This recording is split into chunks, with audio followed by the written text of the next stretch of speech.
ìmọ̀lẹ́bẹ̀ òun ẹ̀yin èèyàn mi ṣàlàfíà lẹ́wà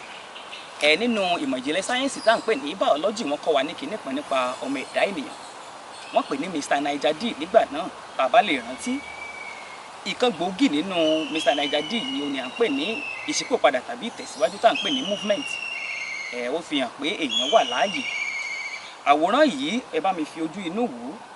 ó fi hàn pé ọ̀bọ ń bẹ lẹ́nu ikú ọmọ rẹ̀ so mọ́ gbàgì ọmọ òun tí ń bẹ lókè àmọ́ ẹni tí ń mu tẹ̀síwájú tó fi ń ṣípò padà tó fi ń múùfù gẹ́gẹ́ bí eléèbó ti sọ ó ti kú òun ò sì mọ̀ bó ló ṣe bá wa mu òun ni wípé nǹkan míì tá a dìrọ̀ mọ́ àti ẹ̀ ṣàkíyèsí pé bóyá ó ti kú àbí ń bẹ lẹ́nu tó lè fa ikú fáwa fúnra lára wa àmọ́ torí pé ń tẹ̀síwájú lójú ìwòye tiwa a rò pé sì ń bẹ láàyè ó yẹ bá mi wò ó tí ẹranko yìí bá sọ ìyá tó ti kú kalẹ̀ pé kóun ó jẹ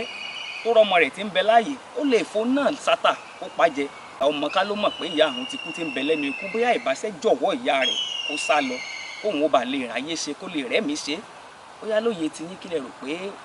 a lè bóun la ṣe lè yí kó fi bá wa mu àbọ̀ náà wo la fi lè wo lójú ìwòye tiwa pé bóyá nǹkan míì tá a so mọ́ ó lè fa wàhálà fún wa ó lè fa ikú ó lè fa ìpadà sẹ́yìn fún wa ó lè má jẹ́ ikú pákó àmọ́ ó lè fa ìfàsẹ́yìn àti wàhálà fún wa